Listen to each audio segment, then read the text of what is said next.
Gather around, SKOL brothers and sisters. This is Minnesota Sports Talk, presenting Under the Lights with your hosts, Justin and Dave. Next in 3, 2, 1.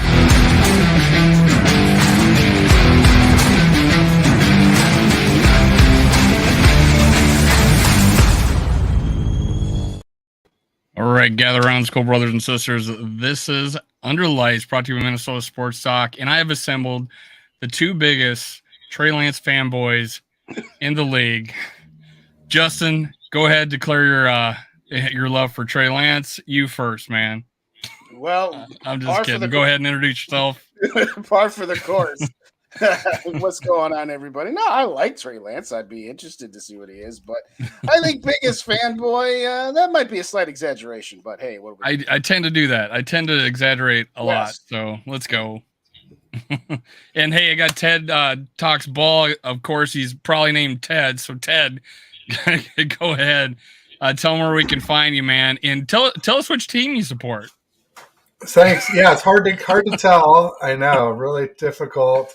Yeah, you can find me on Twitter at TedH6, on YouTube, Ted Talks Ball. I think TedH6 works on YouTube as well, at TedH6. And then I'm also on Instagram, Ted_talks_ball. But ultimately, yeah, I'm a big Niners fan and big Trey Lance fan for sure. It doesn't mean that I hate Brock Purdy like some people do. I really like Brock Purdy as well. I just feel like Brock, I feel like this team is going to need more than Brock is going to be able to give, whether it's this year or soon. He's a great player. He obviously did great things for us. Purdy, that is, scoring like 33 plus points a game last season, 8-0 record. But, I always say if QB wins can be deceiving with Jimmy Garoppolo, then they can be with Brock Purdy as well, too. I feel like the 49ers have the best group of weapons in the NFL. And, good coach and a decent offensive line. So, having a top 5 offense when you have the best weapons, I'm saying you're leaving a little something on the board maybe. Let's give a shout out to the boys and girls. JD Prods, what's up, man? No, I think I might have made the impression I have 4 different teams on here. Sorry about that. I did. Davey Chains, what's up, man? Davey Two Chains. Did he change it? Because he used to have a symbol there, didn't he? Or am I thinking of somebody else? I think there might be 2 of them that have. I might. Okay, there might be 2. Got the symbol. Yeah. Left. What's up, man? SKOL Vikings. Bob, what's going on? Rebecca, glad to have you. My worthless opinion, whose opinions are not so worthless. And I think that's it for today. All right, let's go home. All right, no, let's go. Let's start off. Let's just do this, man. You just kind of named your tier list. I know I only got you for a half an hour, so we have to get right to it. You gave me a tier list right before that. Before we got on here, before we were talking about the Warriors. Tell us who you have down the list, man, as the top teams in the NFC. Top 2, same as the NFC Championship, Eagles and 49ers. And then tier below that is kind of like a big mosh pit. In no particular order. Cowboys in order. I remember you saying in order, so don't be afraid here. Go ahead. What's there was the an order back. I mean, basically, it all depends on the offseason moves that teams made. But I had Cowboys, Seahawks, Lions, Giants, Vikings in my top 7. And so I had the Vikings listed 7th, but I mean, I don't know. You could say you guys are better than the Giants, are better than whoever. The Lions are in your division. They haven't beat you guys in the division in a long time. But I just like the moves they made in the offseason. I like their O-line. I felt like they had a really good offense, and they did a lot to shore up their defense. Yeah. But I mean, if the Vikings have solved their cornerback issues, maybe I'm wrong on that. I just felt like you guys lost Pat Pete. You added Byron Murphy Jr., who's a hell of a corner from the Cards, probably better, in my opinion, than Pat Pete. Yeah. But I feel like there's 3 corner positions, right? There's 2 boundaries and a nickel. and I don't know about the other two for you guys. And so that was one of my concerns for the Vikings. And then, I'm not one of the people who doesn't like Kirk Cousins. I think he's a real good quarterback. I just think you got to protect him really well, kind of like Jimmy G. If you can protect them, they can do a lot for you. And same with Goff too. Like I said, the Lions have a really good offensive line. All those three quarterbacks I kind of see similarly, except for obviously Jimmy G, much more injury prone than the other two. In fact, Goff's barely ever injured, and Cousins is, can we dare say, knock on wood, never injured, right? Not to jinx him or anything, but I'm knocking on this fake he's wood table. This super Iron Man. This pressed whatever this is that I'm knocking on. Yeah, he's a super Iron Man. So, obviously Justin Jefferson's insane for you guys. I like that. I think Thielen was starting to get on, so I think not a bad move to move on from him. Let's stop there. What do you think of us bringing in Jordan Addison as a replacement? As what we think as a plug and play number 2 wide receiver. How do you feel about that move? Honestly, don't know enough about him to really have much of an opinion. Wasn't he out west? You're not watching college football out there? Not as much. I'll tell you, when I watched a lot of college football was before the 2021 draft. Yeah. When we, when I knew we were likely to draft a quarterback. So I scouted all the top quarterbacks in the 2021 draft. But since then, not as much, and definitely not much this year because the Niners. You were just waiting for the 22. You were just waiting for the 22 draft where you took Brock Purdy, right? That's what you were hoping for. No, you were like, yeah, let's. We're gonna eye that Brock Purdy come out of college and get him the last pick in the draft, and we're gonna go to the playoffs. What's up, SKOL Mafia? What's up, Raymond? Geez, we got more people coming in. Purple Rain. What's up? Well, who else we got here? No, that's it. All right. Purdy's a hell of a story, but what I was trying to say earlier. About Purdy. Yeah, Purdy's he's a great story. He's very accurate. He makes great decisions. He has great footwork, great pocket presence, great leader. He's quick. He's got almost everything you want in a quarterback. The things he lacks is he's 6'1.5", so he's not even 6'1". He's got. If you called an average arm, I think you might be overstating it for an NFL quarterback. And while he's quick, he doesn't have good long speed. So as soon as he takes a few steps, people are tracking him down from behind. So, he was, I really like Purdy. I'm not one of those people who's like, oh, I like Lance, so I don't like Purdy. I like them both. I want them both healthy. And what I want for the Niners for the playoffs is to have the best QB room possible. But to me, that means playing Trey Lance to get him some experience, because to me, that's the only thing he needs is experience and to fix his mechanics. But it sounds like he's done a lot of that this offseason. He worked out with Patrick Mahomes, and there's some footage of him from camp, and there was a problem he had before where he was keeping his left front leg locked. So he was kind of like rotating over it, and he's got it. He's got his front leg bent now, and as he's throwing, which is a big thing for him. And there were some issues with the broken finger that he had in 2021. And so anyway, bottom line is, I just think that if Lance can learn to do what Purdy does, he's going to be a better quarterback. Chances of Purdy learning to be 6'4", grow a cannon of an arm, and develop that long speed, I just don't expect that to happen. What can he? I don't know. Lance, he's got to stay healthy. He's had plenty of injuries himself. So there's a lot of question marks. Basically, Sam Darnold's your quarterback this year, right? So basically, well, as of today, the first 2 days, Lance has taken first team snaps. There was some question as to whether Darnold would take first string reps, and I guess he will. Kyle's saying that he will later. I don't know. We'll see. I just I don't believe in Sam Darnold. I think he can be better than he has been with us, but I don't think he'll ever be elite, no matter what. I think you kind of know what you got after 55 starts. Whereas Lance, I had a tweet today that was kind of getting some big reaction where I said, somebody said, oh, Sam Darnold, we don't know. I need Kirk. I don't really want Kirk Cousins. There's a big fan base here that wants us to trade to you. We talked about that when I was on your show. Let's just rip that Band-Aid off. Why don't you give us your thoughts on Kirk and what, as a 49ers fan, because that rumor or that conversation's only been happening for the last 5 years. I think. What do you I think think about that? we would have won the Super Bowl in 2019 if Kirk Cousins was our quarterback. That's two people on the show that think the San Fran would have won the Super Bowl with Kirk Cousins. I think he's better Justin than Jimmy and G. Ted sitting in a tree. I mean, if you give him our line and our run game and our defense, yeah, I think we win the Super Bowl with Kirk Cousins. Like, he's better than Jimmy G by a little bit and definitely more durable. So I didn't know this answer, Justin. I didn't know this answer. He agreed with you. Yeah, how about that? That never happened. But I wouldn't want to trade for him. I don't like his cap number.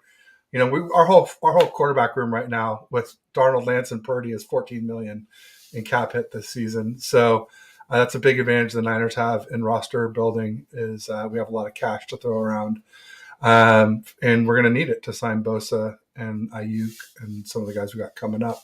So let's say 20 now. We eat if we trade him now, we eat that $28 million. So he's only 20 on the cap right now, for at least for 1 year. And he'd only be 10 for you because we would keep 10 of it. But so what you're saying is that when we talk about this, you know, trying to compare, say, a Jimmy G and Kirk Cousins, what you're saying is it's easier to build a really sweet offensive line and a really sweet defense when you don't have a quarterback making 20, 30 million. Is that what you're telling us, Ted? Well, I mean, we're just finding out because Jimmy G's been making 27, but I think wasn't Kirk making 35 or a pretty good contract. Yeah, Jimmy was he was 5 years, $137.5 at the time when he signed it in 2018, right before the 2018 season. He was the highest paid quarterback in the league, but it didn't. Yet somehow you guys built a really good roster. Yeah, well, we had a lot of high draft picks. I mean, the Niners are kind of good every other year, and then hit on your draft picks.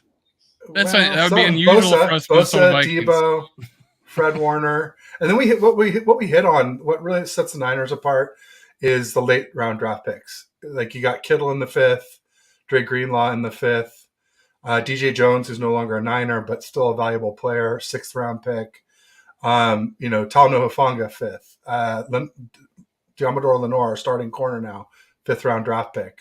Elijah Mitchell, hard to call him a great pick because he's been so injured, but when he plays, he's outstanding, 6th round draft pick. And then a lot of great undrafted free agents too. Emmanuel Mosley, now a Detroit Lion, undrafted. Azeez Al-Shire, now a Tennessee Titan, undrafted. You're getting all sorts of praise in the chat for your drafting ability in San Fran. They agree with you. We did pretty well. I mean, I worry a little bit that Rand Carthon went to the Titans. Of all our defections, really in the last few years, that was the one that worried me the most. And we sort of saw it with the Titans. I think they've already made some good moves there since he's been there, and good drafts, so good draft picks. So, but I think we still have the main guy is Adam Peters. Everybody thinks John Lynch because he's the GM, but he's more like, shaking hands and kissing babies. And keeping Jed York, the owner, happy and being the interface between sort of the grunts, and operations and ownership. But really, Adam Peters, if anybody wants to know who to steal from the Niners, that's the guy to get. Well, that's a lot of points that you just made there is really the key differences here. I mean, you had the run with Alex Smith and Colin Kaepernick, but then you had 3 or 4 years of downtime, so to speak, where they weren't really all that competitive. So what happened there was this guy named Scott McCloughan, who was our GM, and he put together a real good roster, but we needed a good coach. We had Singletary, and he was garbage. Right. And what happened was McCloughan built this nucleus. And then Harbaugh and Trent Baalke came in. So Harbaugh was the coach. Trent Baalke was the GM. Harbaugh got them all playing great. Who's got it better than us? Rah, rah, rah, rah, rah, all the college-y stuff. Got it going. But the problem was Baalke, the GM, was secretly kind of tearing it down ever since then. And then McCloughan went off after he left the Niners, and he built the LOB in Seattle. So if you think this guy doesn't know what he's doing, he built 2 incredible cores, both in the NFC West, oddly enough. And then he had some issues with alcoholism, addiction, that type of stuff. But ultimately, Baalke started tearing down the organization. Harbaugh went to Jed York, the owner, and he said, "Look, it's him or me." And Jed York made a mistake, and he chose the GM, and it was a huge mistake, and that's what really cost us. And so then finally, after a few years of toiling, after Harbaugh left with, the terrible coaches, our defensive line coach that we elevated in Chip Kelly, Tom Sula and Kelly. Then they finally brought in, Kyle and Lynch, and they've been doing a bang-up job ever since. I mean, basically, they went from the worst roster in the league, arguably, in 2016 to the Super Bowl in 2019. So they took over in 2017. They, the biggest mistake they made was passing on Mahomes for Cousins and then not waiting for Cousins and flinching and going with Jimmy G. I think that was another mistake. And then, again, they chose Jimmy G over Brady after we lost the Super Bowl. And some people say drafting Lance is a mistake. And so far, you could say it has been, but I think, it's really foolish to judge a highly drafted QB in less than 20 starts. So, I mean, he's only had about 4. Well, the thing about 5 at the most. The thing about Lance is that you can afford to be wrong when you have drafted so well. That the difference between the 49ers and the Vikings is the Vikings never have 2 or 3 down years. They're always competitive, which in one sense isn't a bad thing, that you've always got a chance. But now it's not all about, having top 10 or 15 picks. Is like you said, there's later round draft picks that you've hit on, but you're also drafting higher in those later rounds than you are. When you're the Vikings, you're always around 500 or always right on the cusp of making a wild card or winning a division. You're always drafting in the late teens, early 20s. Now, is that the end all be all? No. Rick Spielman was great at drafting right up until about 2015. And after that, outside of the obvious of Justin Jefferson, it really fell off the map there. But no, I've said that I think that it's not you can't just transport Cousins to San Francisco because there's other, factors that you have to take into it. But I think Jimmy G on some levels does kind of get a little bit of the short end of the stick, because I got to remember that 2019 season, we both played the Saints in the Superdome. We won 20-6-20 in overtime. You guys won 48-46. Okay, so it wasn't your defense that beat Drew Brees. It was Jimmy G that beat Drew Brees that day. I mean, they were throwing haymakers back and forth. So they were, but one of the haymakers was Emmanuel Sanders to, I think it was Raheem Mostert. So one of the TD passes, technically Jimmy didn't throw all the TDs that beat Drew Brees. Just to nitpick a little bit, but you're right. Not at all. But you're talking about Jimmy G's best game of his career. So yeah, he played his best game of his career. And then he's never played anything like that ever since, before or since. Hey, I want to make a quick announcement. SKOL Mafia, he's bringing up Judd from Mackey and Judd, Purple Daily, raving about the first practice we watched. Said defense looks very fast. Pro TAs can't wait for camp. I got Judd coming on, guys. Judd finally answered me back. He picked Thursday. I gave him Tuesday, Wednesday, or Thursday. He came back, gave me a time. It's super early. So I'm probably recording it, but this week sometime it's going to be Johnny NFL and Judd. Who knows? We'll see else we can bring on, but we're recording that. We're going to bring it on. We're going to hear what he has to say. And when does OTA start? I think it's this. Is it the end of the first week or the second week in June? I believe. I don't know. Yesterday for us. Yeah, so we'll hopefully get to hear what he has to say about the. He's talking about first practice. So I thought you meant we'll get to hear what he says about the practices he's seen. So what's up, Soup?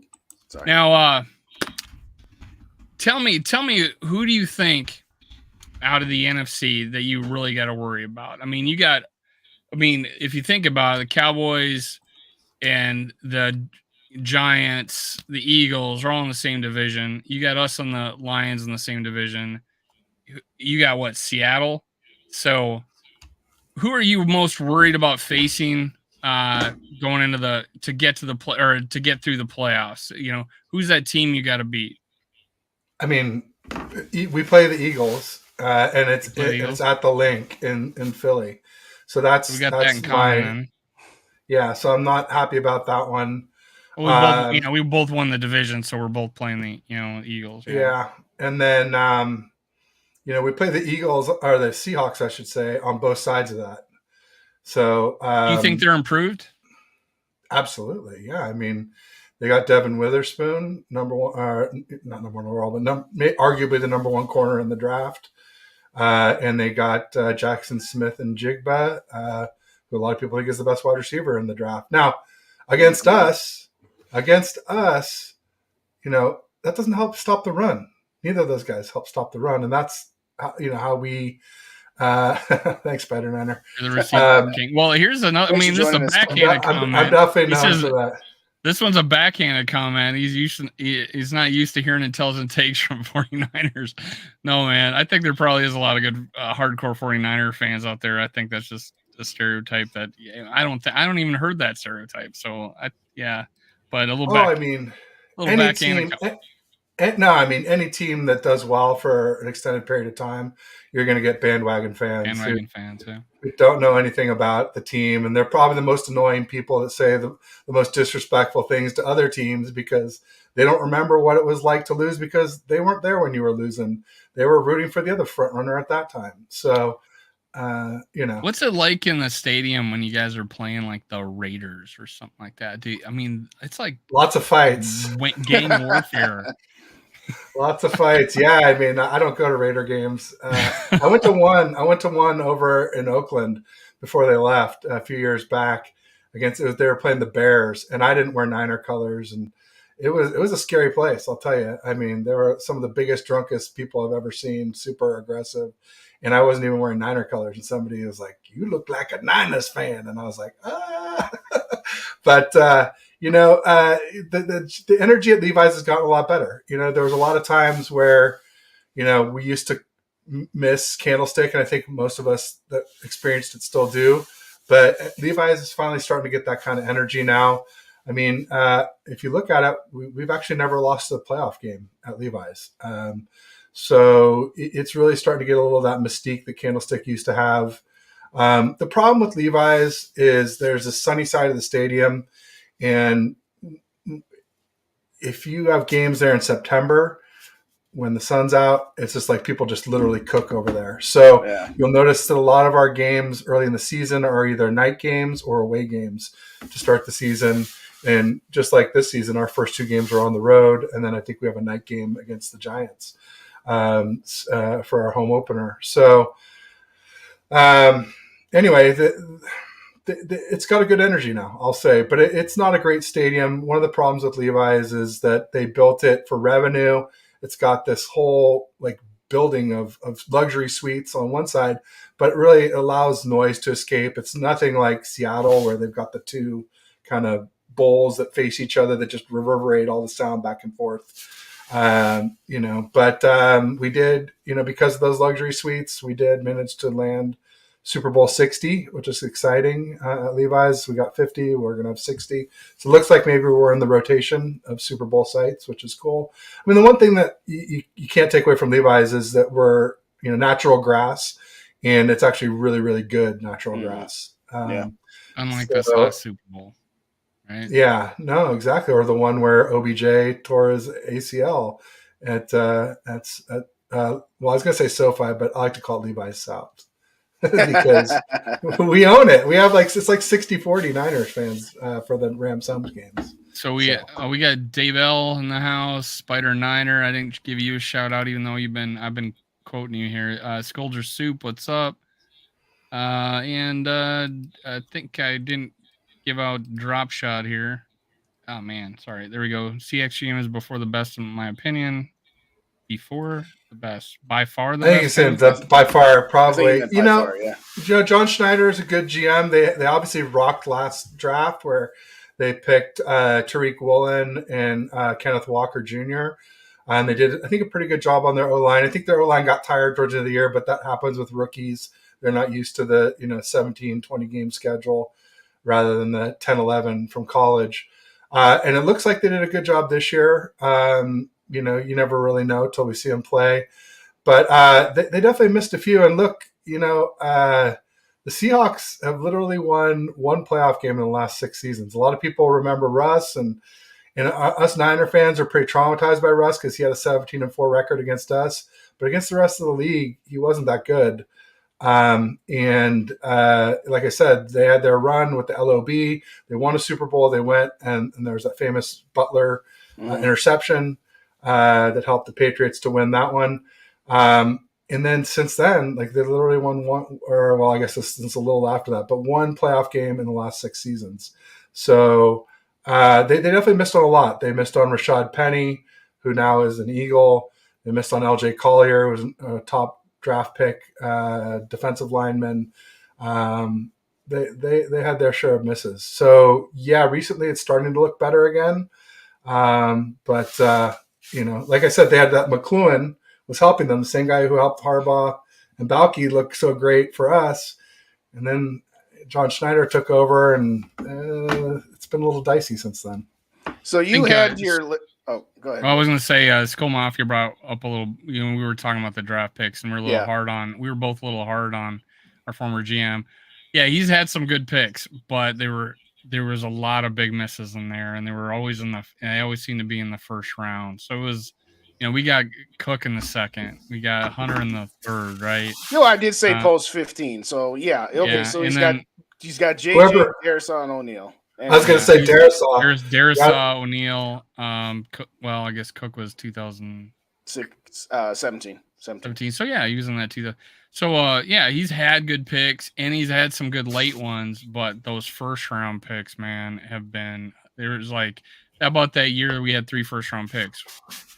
Where are they now, right? So they didn't. They had a couple of good. They had a good 5-year career with us. One ended up getting a surgery that cost him his career, but 2 of them they were gone.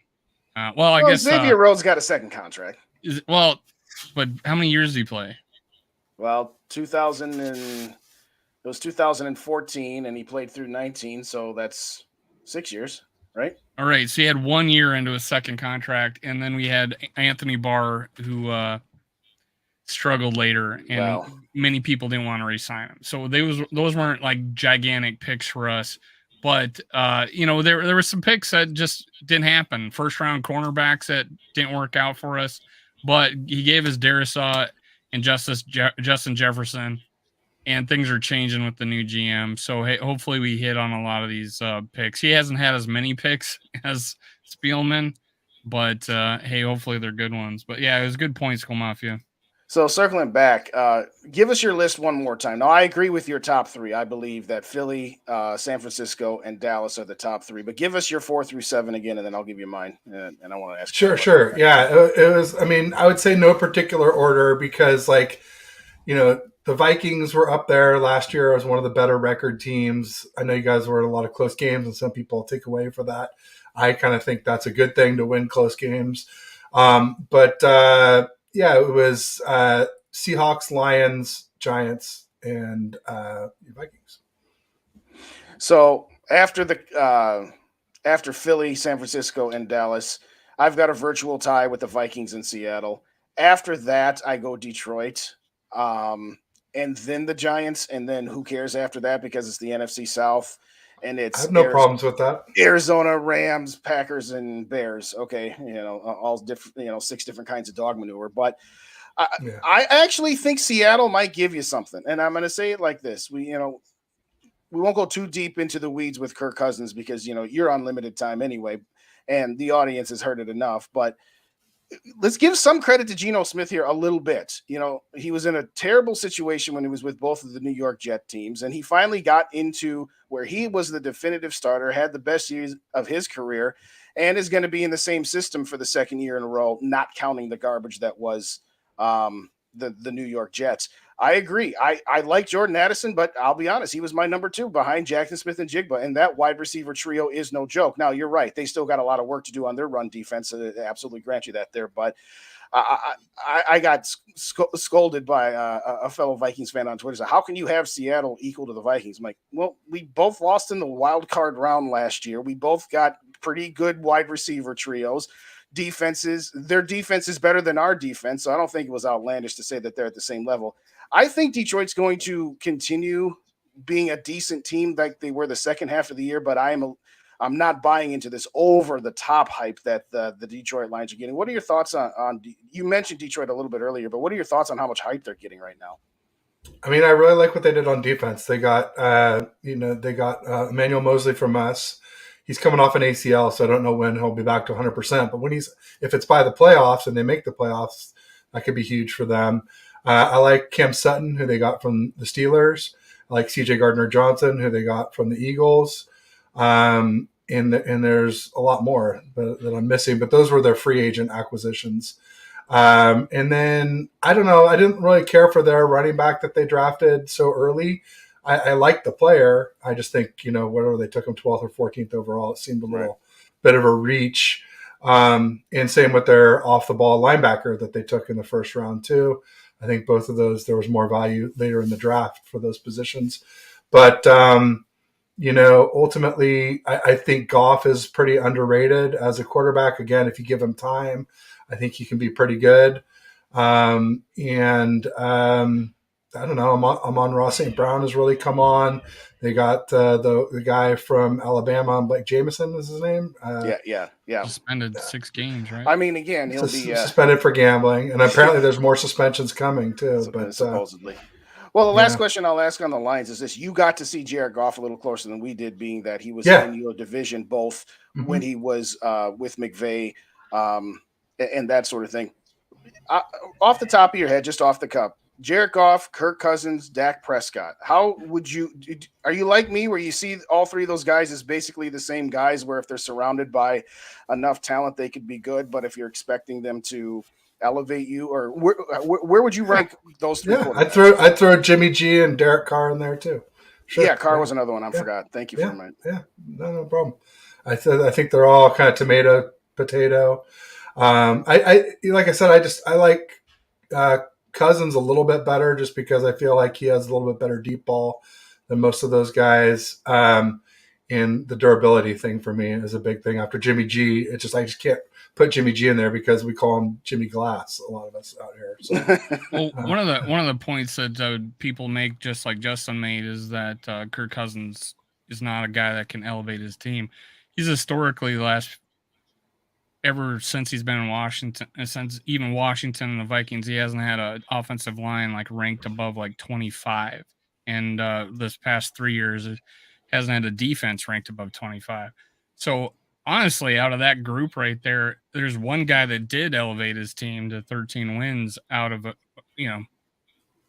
defense got to make that stop, right, Justin? But anyways, he's out of that list. It's like he was the one player that has elevated his team with a average mediocre offensive line. It was better, but it was still average or mediocre. And then the defense, which was the 31st in the league. So I think out of that list, Kirk Cousins actually has, and Ted, you said you liked him out of that group, but has actually elevated. Do you see that? Like the offensive line has absolutely been ass in his career with the Vikings. And then the defense, the last 3 years at least, has been absolutely terrible. So I feel like he has elevated. He has been a guy that's elevated his team. Even just last year when you guys struggled, wasn't Darisaw out? I mean, Darisaw? He missed a little bit of time with a concussion. He missed a game and a couple of half games. We finished the season without Brian O'Neill. Yeah. So I mean, you just got to protect him. Same thing with Goff. Same thing with Jimmy. Carr, maybe not as much. And then you say you got to protect him, but he was hit more than any team, any quarterback in the league. And I think I attribute that to a lot of his fault because he does hang and hold on to it to make that throw, and he does take that hit. So he doesn't actually move out of the pocket to avoid that, anticipate that. And I don't know if it's a conscious choice, and it could be, or it's I can't move. And I don't think it's I can't move because we've seen him make a couple big run plays and get out of the pocket. But honestly, with the offensive line wasn't intact the whole season. We finished the season without him, without O'Neill. We missed Darisaw for a while, and we were missing our center for quite a few games. He did overcome that and end up being 5th in league in passing, like or 6th in passing, 5th in touchdowns, somewhere around there. I thought his best career, even though it wasn't his best touchdown, his best accuracy year. He had more interceptions than he has at the Vikings, but he did take more chances. I think he actually did do those things that people criticize him for this past year, and I think he started doing it the year before. So I think we got a lot with the same play caller, the same offensive line coming back fully intact, playing the same position as they did last year for like the first time in Kirk Cousins' career. Same play caller, same offensive line. I look optimistically on this year. And as far as the defense is concerned, I get it why people aren't giving us credit yet, because he's got to prove it. But I'm bringing in Flores, I think is going to, and I think it's not going to surprise people. I just think people are down on the Vikings defense because of the way they were. But I think a lot of weight will go to having a new coach, a new philosophy, attack style like we used to have and we used to be excited about. But and that's where I put us number 2 behind Philly. I did have us ahead of you only because of your unknown necessarily quarterback situation, and that's the only reason. If Jimmy G was starting this year and completely healthy, or Purdy, I knew Purdy was healthy, I'd probably have you ahead of us, but I don't know that. So then, and after that, I would put the Cowboys right there with us. I'm just being a little bit of a homer, putting us a little bit ahead of them, but that's where I have us. And like you said about a team you were talking about earlier that's only won one playoff game, the Lions have only won one in the Super Bowl era. So they're a lot of that. That's why the same old Lions has always been a phrase with us. But that's the way I got us. And that was the most long-winded diatribe I had in my whole YouTube. That's fine. No. What I would just say about the Lions is, it looks like they made a lot of nice moves. But like you said, it takes time to kind of shake off that kind of losing. It's unlikely that they're going to just pop in and go win the Super Bowl just because they got the pieces in place. It'll probably take them a couple years to make it really, really work. But I do see them making the playoffs. I think Davy Chains is being a little hard on Kwesi, don't you think, Justin? A touch. I mean, one of the things that I've said in my video is, like, for example, slight off topic, and then I'm going to get back to it. I have to wrap it up with you. But did Kwesi get ripped off in that Zadarius Smith deal? No, he didn't get ripped off. If you told me right now you were going to sign a player to a 1-year contract, guess what happens when that contract expires? They walk for nothing.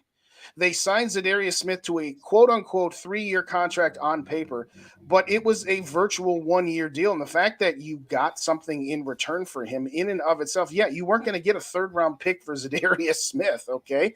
You're going to get a couple of back-end, day 3 picks. It's better than 0. If, as an example, Marcus Davenport doesn't work out and they don't re-sign him, there is no possibility of trading him because he only signed a true 1-year deal. So I think with the last 5 years and how much money they have spent pretty much up to the cap every year in this window, starting with the re-signing of a lot of their players, Thielen and Diggs, and eventually Cook and Cousins and Anthony Barr, etc., that at some point the salary cap bill comes due and he's had to work. Now, that's different than drafts now. I'm going to separate the drafts from free agent signing because those are 2 different things for me. But I think Kwesi has done as good as he can from a free agent and a draft and a trading standpoint as that he can. But maybe I'm drinking the Kool-Aid too much. I think people are probably upset of the first round trade last year. Yes, they just can't get over it. That I'll agree with. I think that's probably where it's centered. But then if all of a sudden Lewis Cine and Ed Ingram end up being in Booth Jr. become complete studs for us, he's going to look like a genius.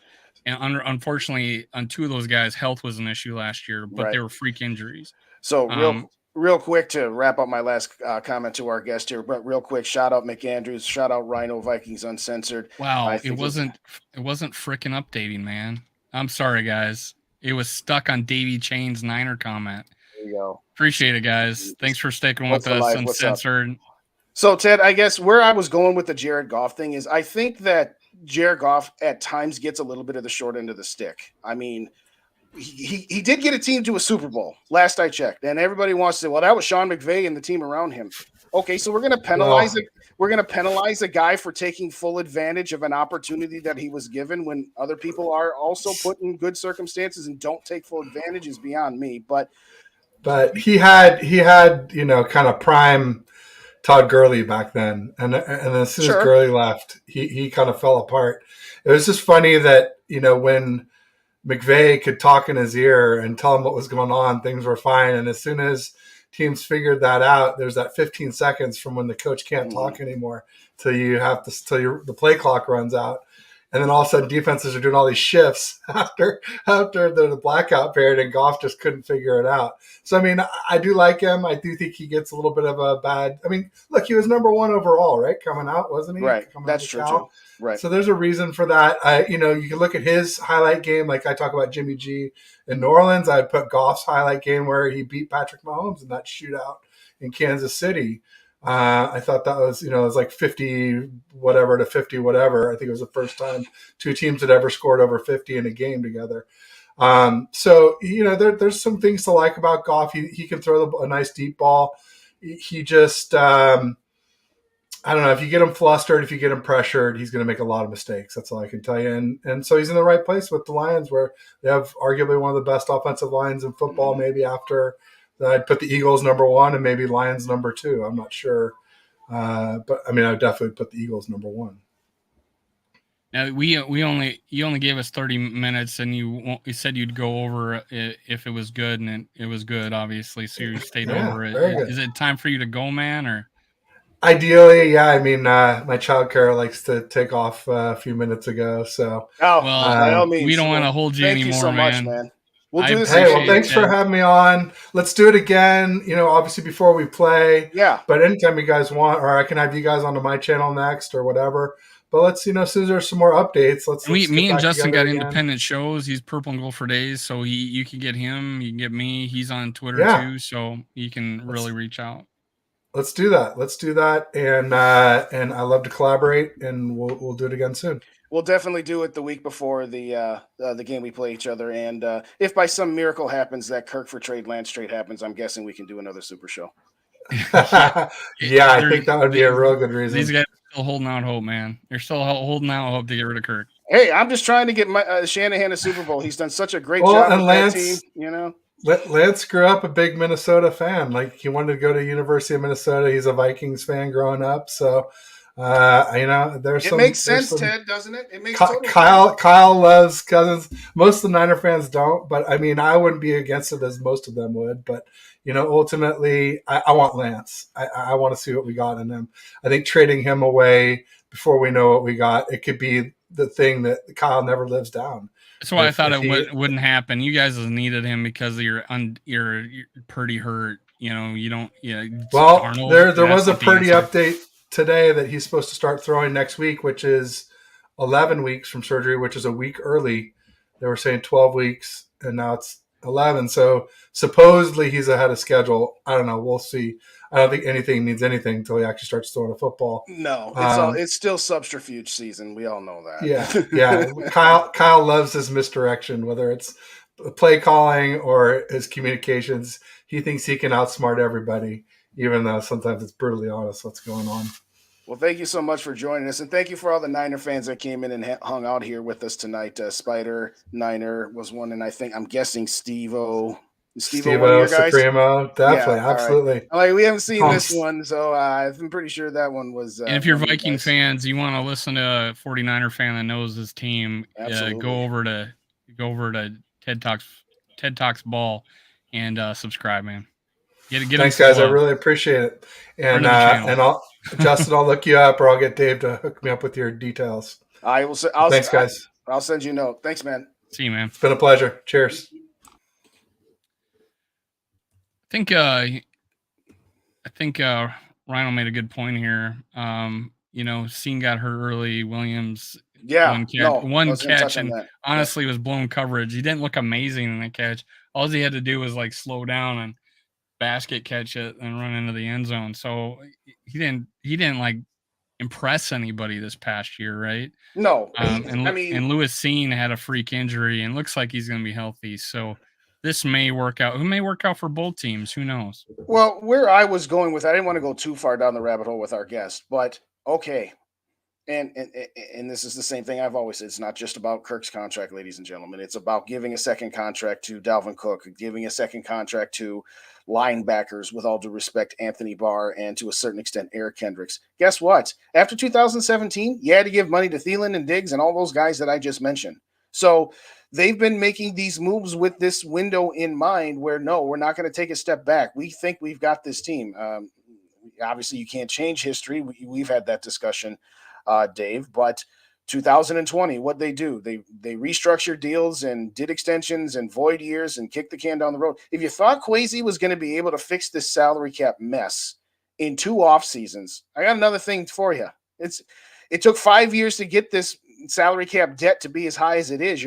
Especially if you're going to try to remain competitive. Yeah, you could have cleared the decks of all of the salary cap mess in 1 year by this time last year, trading away Harrison Smith and Adam Thielen at the time, and Eric Kendricks, or even Kirk Cousins. You are not going to appreciate you, Spider Niner. We appreciate you. Whichever channel you're on, either Minnesota Sports Talk, go to the other one, Purple and Gold for Days, because we Yeah, I think you might have subscribed to mine, but go to Purple and Gold for Days. That's where Justin's on. But what I'm saying is that if people expected Kwesi to be to A, remain competitive, and B, clean up the salary cap mess in this at the same time, no, you could do one or the other, but you can't do both.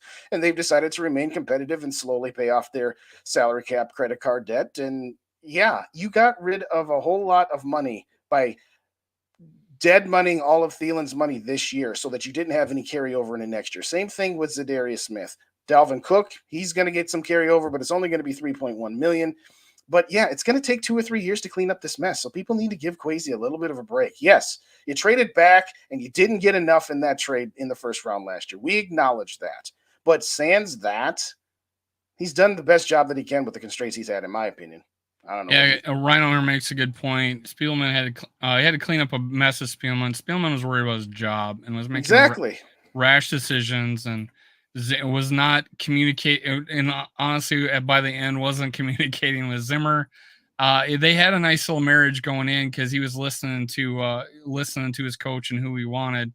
Kwesi's a little bit different. He listens to the scouting room mainly, and then makes a decision off that. Sure, I'm sure he takes his player he wants, but I think he listens to where those guys are, rather than making a rash decision and maybe reaching for a player. I think the players that people thought were reaches for him, like Blackman, let's say, right, actually is well respected around the league. And when we start looking at him, we're like, oh my goodness, where did you find him? That's a great pick. We'll find out soon enough. Like if Blackman wins the starting job, or Boo Jr. wins the starting job or we get a nickel corner out of Ward. Because I went and watched one of their videos. They did the draft, and they think Ward is our nickel corner in this league. That's why they got him. What is he, 6'2"? Yeah, good size. They think he's a nickel corner, and that's why they announced him as a corner. So we may have depth at all corner positions now, which I know they're young. That's the thing. Yeah. And I know Ted wasn't, satisfied with our corner position, but I think there's a lot of us that are okay with our corner room. It's our middle, it's our off-ball linebacker, it's our interior D line we're worried about. We're not necessarily worried about our cornerback room. And I think that's where Kwesi actually has listened to his scouts and hasn't taken the name just to take the name.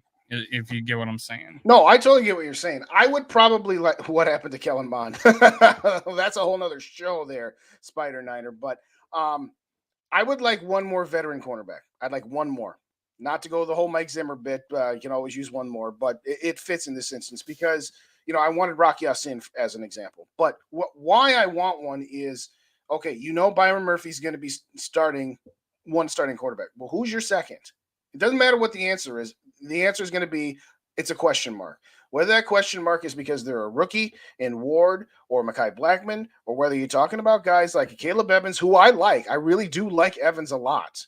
But he had 3 concussions in what, a 6-week stretch. That's not going to go away. And I have said this before.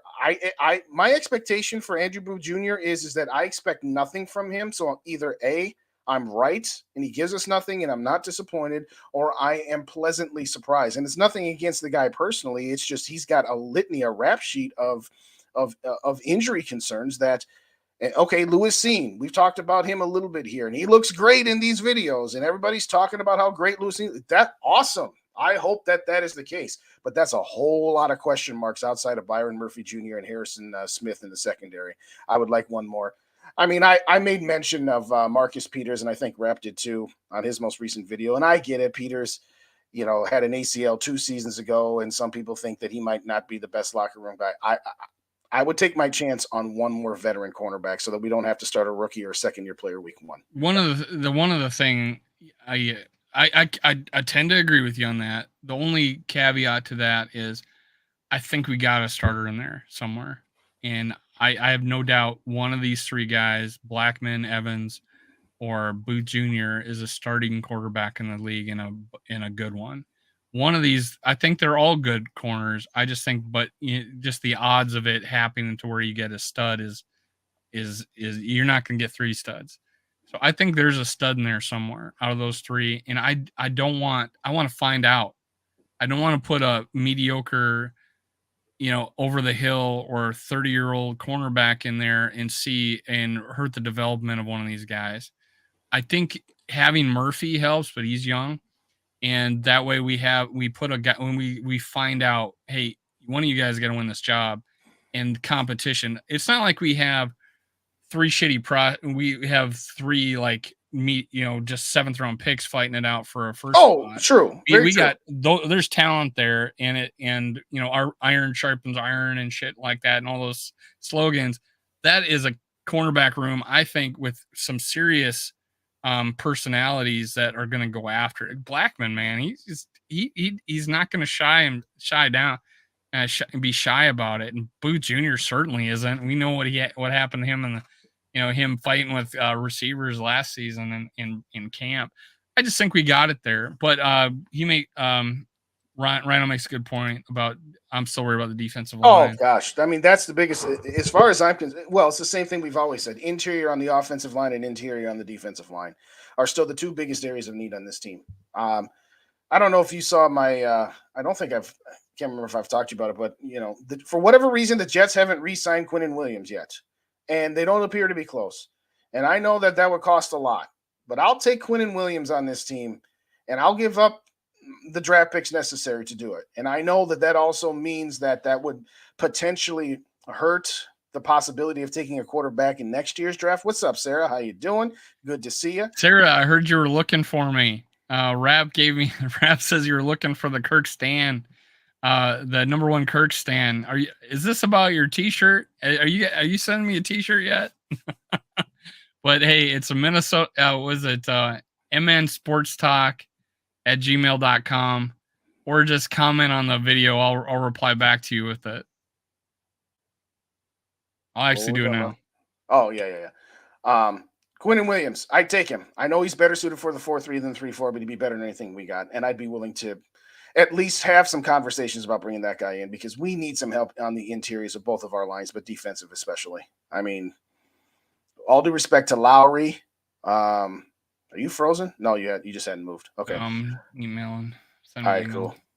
All due respect to Lowry. Yeah, Spider Niner's like, yeah, who wouldn't take Quinnen Williams? That dude's a monster. Outside of the Giants, who got Lawrence, and the Rams, who got Aaron Donald, and the Commanders, who got Deron Payne. Those are the only 3 tackles I put above Quinnen Williams. And I know, like I said, I know it would cost a lot of money. I know it would cost draft picks, but I'd do it. If you're serious about this, if you're serious about, no, we're pushing forward and we're trying to build off last year, and we got Brian Flores. At some point, you got to get Brian Flores some players. Particularly if we don't bring Danielle Hunter back, we can talk about Hunter. Did you want to address Spider Niner's question about Kellen Mond, or should we just let that one go into the ether? Where is it? It's a few up there. He said, what happened to Kellen Mond? He's garbage. Okay. Yeah, I wasn't happy when we drafted him. I thought it was a wasted pick. I mean, I wanted a quarterback. You know, I'm always wanting a quarterback, but if we were going to take someone in the third round, I wanted him to impress me. He didn't impress me. The quarterback we drafted, Jaren Hall, this year actually impresses me, and we took him in the 5th. That's a good pick. Kellen Mond wasn't. It was one of those, hey, I need a succession plan. Let's tag Mon. It was a bad move. I don't know what happened to him. This guy shrivels in the spotlight. He has an arm, but he was underthrowing people. It was embarrassing to watch him play. He had that one in the middle, the second preseason game where he had a few good throws, and we all got kind of excited. Maybe he isn't that crappy. No, he's all the way crappy. It wasn't very good, and I feel bad because he's such a nice guy. He is a nice guy. And I'll say this: I was at training camp and I watched him, and he has some zip on the ball, and he did have a strong arm. He's got an arm. He has legs. He's stiff though. He was in college. He was stiff. Just didn't have it. Sorry. I mean, I was hoping for the kid. I really was, because it was the first time we actually took a quarterback in a while that wasn't like a 7th round pick, like a John David Booty or something like that. And not that Rhino's like winning this chat with all these great points, and that's probably why he's got a YouTube channel. If you're listening, we'll go to Vikings Uncensored and subscribe to him. I think most of you guys are in here, but Rhino, man, you know, I think Pace is a situational player right now until he can prove he can handle pass coverage. But I think he fits in Flores' mindset of attack. And that's where he's going to shine. Is he a 3-down back linebacker yet? Who knows? But, it sucks that he's undersized. You want him to be a little bit taller. You want all these things, this, that, and another. But I think it was just a great value getting him as a UDFA. This guy should have been drafted. No, I do too. I mean, I love the Pace Gang thing that our compatriot Rap has going on. I would, if East Coast Gridiron would let me get in on that honeybee bet of Pace making the team, I would take the bet that he does make this team. He'll definitely be a solid contributor on special teams. And I also, to East Coast point about him sometimes being lazy, I don't think that's going to fly with Brian Flores. I think Flores will get him out of that mentality, lickety split. So I'm excited to see what Pace has got going on. Circling back to the D-line, Jaquelin Roy, if he can be something halfway decent, then we might have something. But again, it's hard for me to just be hope springs eternal on that. So yeah, I'm still wanting to get something. It's really there. That might be the key to a really good defense if he's able to come in and be that nose tackle that we so desperately need. But he can play end, he can play nose. He's very flexible, and I hate that. I want a guy that says that's where he plays and he dominates. Honestly, I don't want a guy that we draft. Again, we drafted him late, so no big deal. 5th round, whatever. What was it? Yeah, 5th round. We drafted him and quarterback in the 5th round, if I'm not mistaken. We actually traded up to get. People thought we'd trade up to get Hall, but we traded up to get Jaquelin, right? I forget how in that draft show it sounded like we traded up for him, and I couldn't remember. I was out Ubering, so I was getting it secondhand sometimes. But yeah, if he comes in and hey, we can just plug and play him there, or hey, we can mix and match Tonga, keeping him fresh. I really like having a fresh defensive line. So if neither of them are great, but they're great in short stints, and that's why when guys, you may not realize, but I was a coach at one time, and I told my players, go in there, play as hard as you can for as long as you can. I will sub someone in for you, but that's how you get playing time. And if that's the way these guys attack it, if they go in and give up their all for that short amount of time, they'll earn more and more playing time and fight it out. And that's the kind of attitude. And I think just listen to Jaquelin. He's like looking in the camera. He's like, dude, I'm ready to, this guy looks like he wants to get in. He wants to rip somebody's head off. He wants to get in. Honestly, he's look like, just get me in front of somebody. That's the way he looks in a camera when he's being interviewed, and that's the way I feel. I think it was definitely a good pick. I was happy about it. The whole draft, I was thinking, God, we got all these skinny guys, and then all of a sudden we finally draft a Jaquelin, and I was ecstatic to get a nose tackle. Thanks for joining us, Spider Nation. We appreciate you. Don't be a stranger. Again, hit us up. Purple and Gold for days. That's me. Minnesota Sports Talk is Dave.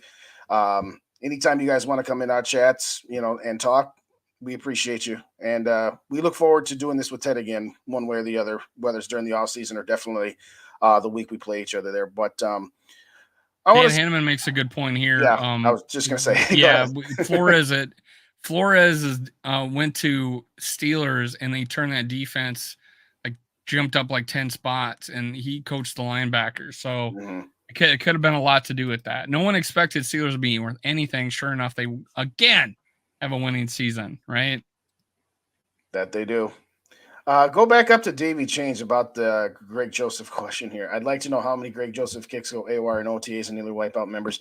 The kicker from Denver, the last guy of their Super Bowl team, McManus, he just got released today. Have any interest in bringing him in and giving Greg Joseph a little swift kick in the rear end? Have a kickoff competition with that guy, or is he past his prime, do you think? Well, sure, if they release the other guy, right? We brought in a UDFA kicker, so I don't know if they're satisfied like that, but yeah, I don't know much about the kicker you just mentioned, so I don't know. I can't name more than one kicker or more than two kickers. Fair enough. Carlson and Greg Joseph. Those are the two kickers I know. You don't know Justin Tucker? Oh, Justin Tucker. That's the third. What's up, Norpheus? How you doing? Good to see you. Thanks for coming in. Hey, y'all hit them like buttons for us. I didn't take a look if we got at a good number of likes. Is that the name of our UDFA kicker, Avery? Is that the name of him? I don't know. We don't even know our own kicker. Yeah, we don't. All I know is Greg Joseph, and all I know is McManus has hit a lot of good kicks. And I'm granted he was kicking in Denver. I get that, but still. I think I know he's talking about the UDFA nose tackle, and I watched. Let me find his name. What's his name? What's up, Rap? How you doing, brother? What's the name of the D tackle that we picked up as a UDFA? I think I know who you're talking about. If it's the guy I was thinking, I watched an entire game of every snap he did, and he got shoved around like a rag doll in that game. Yeah. And it wasn't like the biggest competition. So I don't know about that. That's why I was looking for a nose tackle in the UDFA. I was searching, and I didn't find one. Avery is the nose tackle. I might be wrong. Avery. I might be wrong. You're saying Avery's the nose tackle. Yes. Oh, is it Avery? Yeah. So yeah, that's the guy I didn't like. So yeah, we'll see. We'll see. I could be wrong. It was one game. Maybe I saw just a bad game. I don't know. Yeah, it could be. What was one other thing I was going to ask you about? Oh yes. Actually, that wasn't it. But let's get to Skolger Soup's question. What do you think about Madison? I'm fine with it. I think he's a better receiving running back than Cook. I think he's a better short yardage back than Cook. He's just not a breakaway threat. And if he's 2 out of 3, I think they're both good blockers. So I wasn't. They're both decent, yeah. So, but if out of 4 positions, 2 of the 4 Madison's is better than him, and one of them they're tied. It's just that home run hit, and that makes up for a lot of the other discrepancies. But I think we got a home run hitter below and outside of Madison with 2 of the back. Well, Kenny Nwangu might be a cap casualty because of the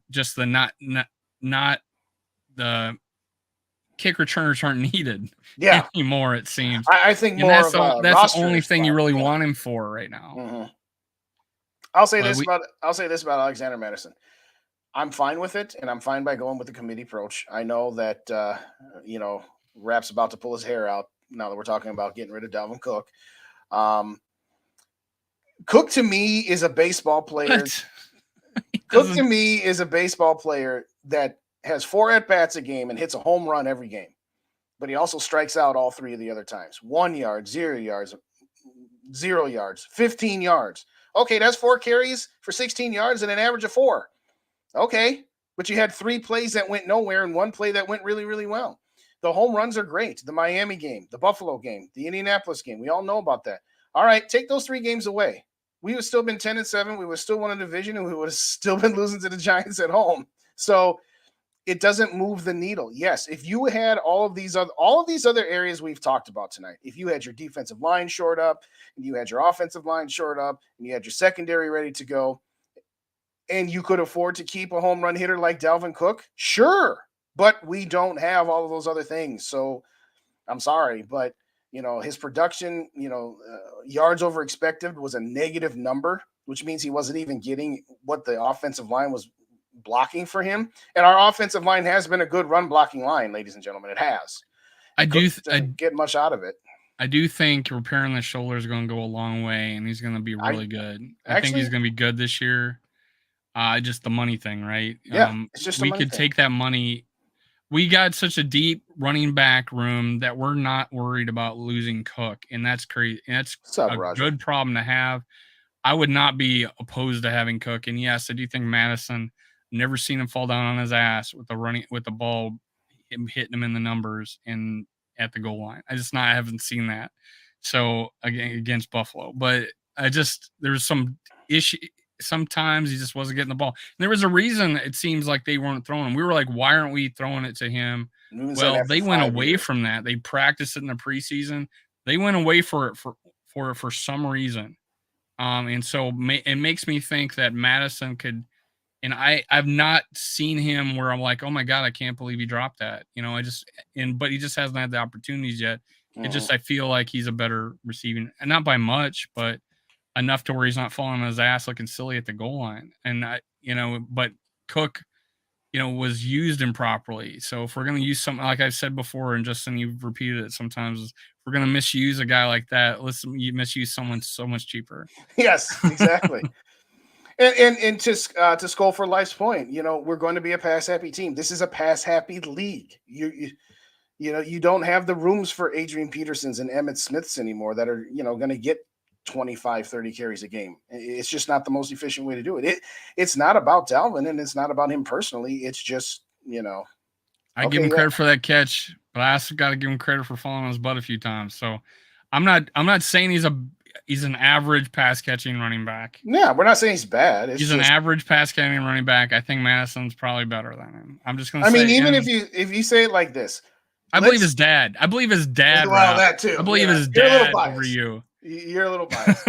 I'll say it like this though.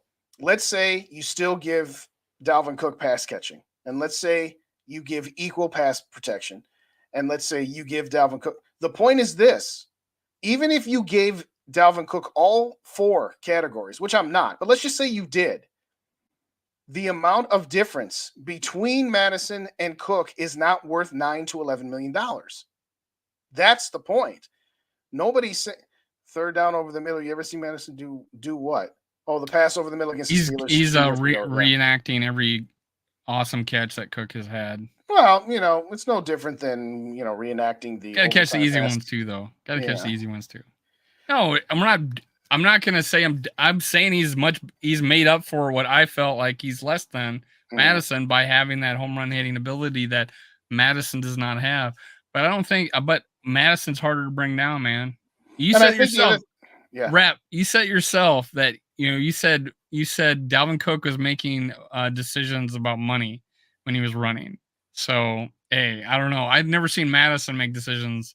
Pocketbook decisions when he's running. So, hey, I give him a little edge there. No, Rab, we're not going to bring up 3 years ago, 4th and inches, man. Come on.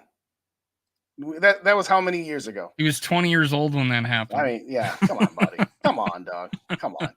All I'll say is this. The other thing that leads me to not be as concerned about losing Dalvin Cook, if that is the case, which is at the moment the most likely scenario, when Kevin O'Connell talks about, sometimes I'd rather be in 2nd and 6 than 2nd and 9, even though I might not get those 15-yard runs. Is what he's saying is, yeah, my playbook's a lot bigger on 2nd and 6 than it is on 2nd and 9. And sometimes we love the home run ball. We love those big gainers. We love those game-breaking touchdown runs. But sometimes it's also about just being consistent. Okay, what have we talked about how often the Vikings offense starts out hot and then goes dormant for 2 quarters and then has the miraculous second half of the 3rd and 4th quarter? Part of that is because you're constantly in 2nd and 9. If you had just a couple drives a game where you start off 2nd and 6 or 2nd and 5 because you actually got positive yardage on a more consistent basis, you might have some more longer sustained drives, if nothing else. So Yeah, I think one of the things there is like we We- feel committed to having to put Cook out there the whole game, right? If he's making 14, whatever the cap hit is, and I think with Madison, we'll get. It would be honestly, it'd be great if we would have Madison and Cook do more of a platoon, keeping Cook fresh and Well, I said that you know, too. You said that. I think a lot of us yeah, in the group but said that. we don't do that No. because we got the money tied into Cook. What are we doing? Why aren't you playing Cook? I think the pressure's there. Well, now it's like, hey, we got this running back room. Pressure's not there. We're only paying Madison what, 5 million, 6 million? I think it was 2 years, 7 million. So I think it's like 3.5. So not even that much, right? Yeah, So exactly. less than 4 million. Yeah. And honestly, I think he could get rid of him after 1 year, but I hope his dad's not listening to this. But hey, but I wouldn't. I would keep him these 2 years. I keep that running back room the way it is. It's deep as hell. And honestly, McBride, the more I look at him, the more I like him. And I'm really big on Ty Chandler. So I'm like excited that we have so much depth at the running back room. I thought it was the best, running back room in the league last year going into the season. Maybe not end up that way, but it was top 3. But now I'm like, okay, we don't have that big hitter if Cook's gone, but hey, there's someone's gonna come out of this that I'm excited about. Just like I said about the cornerback, I'm even more excited about this running back group, and Certainly. I'm more excited about the receiving group, both of them. I certainly hope so. I mean, and that's a good point that Rhino made about him being more like Leroy or Chester Taylor. McBride. I think he makes a point about McBride. Has that home run hitting ability. They talk about him not testing at speed, but there were some runs that he took off and left people in the dust. Now I don't know how fast those guys were, right? But there were plays that he did that. But the plays where he's mowing over someone 15 yards downfield has a lot. His balance, being able to make that drag a player, make that guy bounce off. He has that in spades. And I think that does translate well into the NFL, even though he was at a lower division. I really like McBride. And again, I was like the hugest Ty Chandler fan. So, well, I will concur to wrap up last season. I think it was after week 9 or 10 that Mike and I on our show were saying this needs to stop being a 75-25 split. I'm not saying it needs to be 50-50, but 60-40, 55-45. Yeah, I think that'd be good. That would have been the better way to go about it. And again, why are you running Dalvin Cook up the middle behind whatever center and guard? Run him off tackle, do some toss sweeps, do jet sweeps, do something. You're trying Alexander Madison on the outside and you're trying Dalvin Cook on the inside. To me, that was completely ass backwards. And right. Oh my God. I was screaming from the top of my lungs. Yeah. There, guys, so there's some, you said 60-40. What would be cool is if we had Ty Chandler and Madison going, play for, mixing it up in that first half, and then you got a lead and you put in McBride to close that out. Holy crap, man! Or even even if Madison is fresh, Madison is fresh, you could have him close out the game. Just amazing opportunity there. You're like at the end of the game, you're like, okay, let's run this clock out. Cook, no, on short yardage. Madison, man, I think him, McBride, Ty Chandler's not that guy. I don't think he's that guy to get the short yardage, but I think he's the receiving running back and the home run hitter that we want. He runs if you guys didn't know this, he runs a sub 4.40. It's like 4.38 come out of college. He is a home run hitting running back with good vision and can catch the ball. So get excited about Ty Chandler. He of all the 3 players I just talked about, he's the one that's the complete running back. He can do it all. The only thing about McBride and whether or not it translates to the NFL, though. Exactly.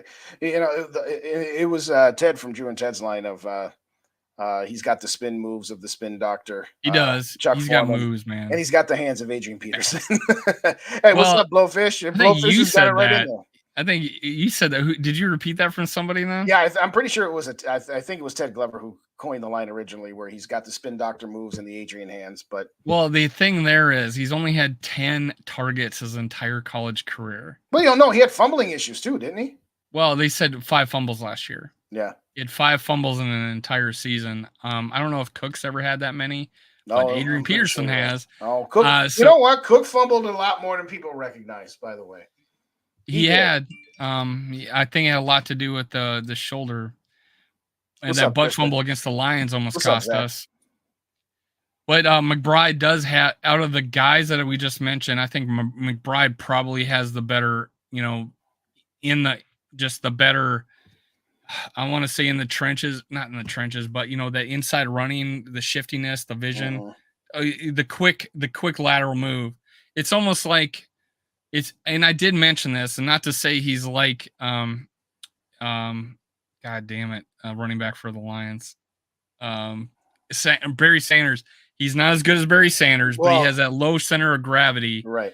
He's not as shifty, but he has that ability, and the spin, the balance, how many times do you see Barry Sanders get hit, spin, and then go? That's the kind of ability he has. It's not as good as Barry Sanders. No one is. Right. But that's a unique talent you don't see in the other two players that we have. Well, I think if McBride can figure out the fumbleitis, as Ryan put it, protect the ball. You're right. He's you won't see it. You won't see it if you don't. But I only think it's 5 fumbles, but maybe it's 5 lost. I don't know. Maybe it was more. And I think we've had 3 people in here that have said every time Cook fumbled, he got hurt. Yes. That's like who was it? Xavier Rhodes. Xavier Rhodes. Every time he got burned, he had to go to the sideline with a hamstring pull. Somebody caught a pass on me. It must be. Grabs his hamstring. Oh my gosh. Yeah, I see what you're saying. No, but what's up, Zach? Good to see you. I don't know if you heard me, but I'll say it again. Thanks for Dan. And we mentioned Blowfish. Thanks again for joining us, everybody.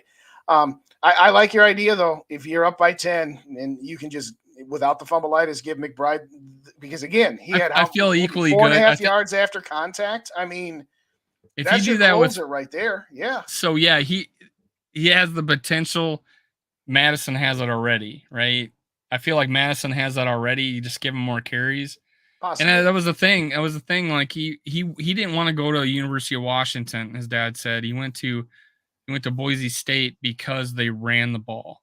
And the more carries he got, the better he was. And that's true for a lot of running backs. Sure. But yeah, I feel like we got a situation. It might be addition by subtraction.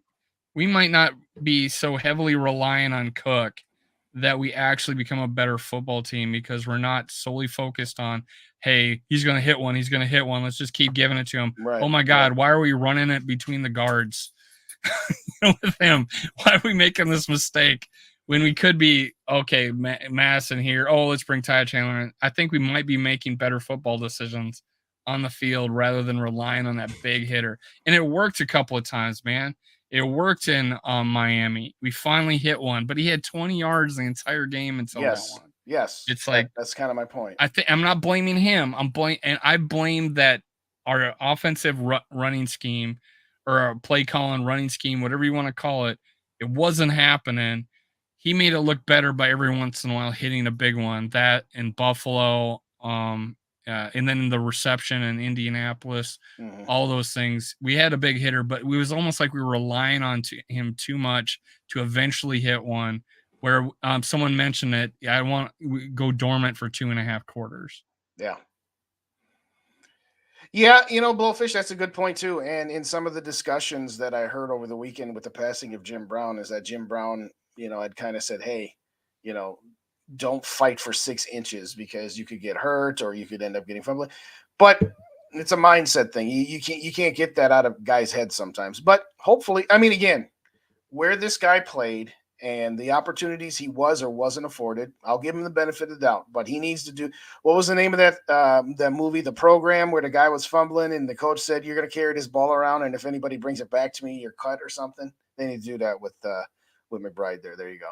I don't know if it was a program, but it was that other movie, the college movie, and it had the guy that played in the house and was in the TV show House. Yes, yeah, that's what I'm talking about because that was the guy who had the fumbling problem, the guy who played the doctor in House. You're right. I thought it was called The Program. No, it was higher learning or something like that. No, it was a I'll find the movie, but I don't think it was a fumbling.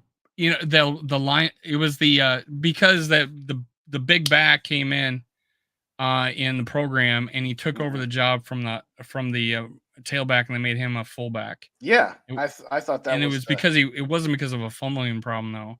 But I know what you're talking about.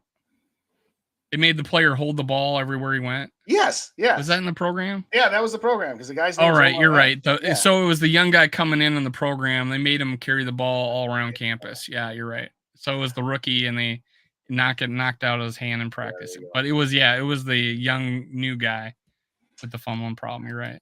My bad. No, it's fine. I saw Ham catching a short pass in one of the Vikings videos. Oh, okay. Maybe. That's a snowplow for Maddie up the middle. Well, maybe. CJ Ham's a good receiver, man. Yeah. He's good coming out. When they do that fake that fake power, and he goes to block but then slips out into the flat. Great play every time to CJ Ham. We always get something out of that. Mm-hmm. You know what I'm talking about? Where we fake the handoff to the tailback, and he doesn't block the guy and just goes out in reception. It works almost every time. Yeah. Circling back to Blowfish's question about Dalvin Cook's trade value, a bag of footballs, 7th round pick, maybe 6 if you're lucky. Yeah, if Kwesi got anything more than a 6th round pick, then all y'all need to stop talking about how he got ripped off in the Zadarius Smith trade. If he gets anything more than a 6th round pick for Dalvin Cook, we should be happy. Now, if you got like a 4th round pick, but you had to give up your 5th and, that sort of thing where you move up around, I'm fine with that too. In fact, I'd rather do moving up around than just getting a 6th round pick. But you're not going to get it. The only value you are getting by trading Dalvin Cook is the extra $2 million in salary cap space that you get off of a trade versus a cut. How do you like this? We go in there with Oliver, Hawkinson, CJ Ham, and Madison. Wouldn't that be something? Where's the beef? Yeah, that would be freaking phenomenal, right? Well, what you need to do is you need to have all those guys lined up on the inside. Wishbone option where you have Jefferson run in motion and just run a straight go route and hope that 3 people follow him. Because if that's the case, coming out of the wishbone, somebody's going to get their head knocked off. Well, you got like 2 6'5" tight ends that you got to worry about that are going to fake a block and go in a route, right? Yeah. So there's a lot of thought process going to that. Hey, I got 2 big ass tight ends. Neither of them are like just flat out pass catching tight ends. They do both. And honestly, Oliver's undersold. He just wasn't in a situation where he caught passes. Hopefully, but he is an athlete, and he's fast and he's big. And I'm like, the fact that we got these 2 guys we can line up, and who knows, we line them up on the same side. It's a lot to think about. We got so much more. I think we got so much more. There you go, Chains. To choose from in a short yardage situation when we got tight ends like that and running backs like that. What did Davey say? The Randall McDaniel comment. Remember in the last couple of years, he played fullback. They'd line him up in fullback on the goal line. I forgot about that. Yeah. No, they had a decent backup left tackle, so they say, "Hey, goal line, you go in the left tackle, and McDaniel will play fullback." And I remember so many times in 98, 99 when Leroy Horde would just go completely untouched into the end zone because Randall McDaniel would just bulldoze 2 guys. Those were the days. And seriously, I remember the Titans. The guy that played in the scrubs. That was the guy that played in scrubs, not House. All right, yeah. He had a fumbling problem and ended up playing quarterback. PD, yes. Yeah. Left side, strong side. Left side.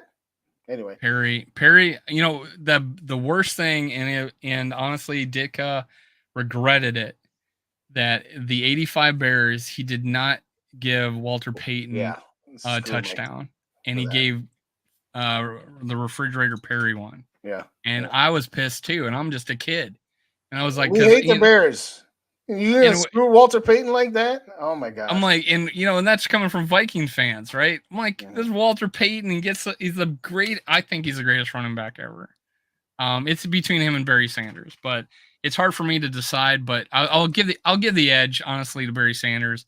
We just didn't know what he played behind that Lions team, but Walter Payton was everything. He could do everything, and that's what I liked about it. Short yardage guy. He was a beast. Sorry, he died. 30. He had what he had diabetes, I think, if I'm not mistaken. I thought it was liver. Well, diabetes, liver. Well, yeah. Yeah. Right. I thought, yeah, good point. Yeah. Died young, man. Yeah, died way too young. 1999. I agree, Norsefius. I am big on Josh Oliver. Buy stock on in everybody. Josh Oliver this year. Josh Oliver and Ty Chandler and Naylor and all the DBs. It's all the weapons. Yes. I'm not. I say somebody's coming out. That's not me being high on the cornerbacks. That's saying somebody's coming out of there. But these other guys, I think, are legit. I have no problem putting them in there being our starter on offense. We'll see.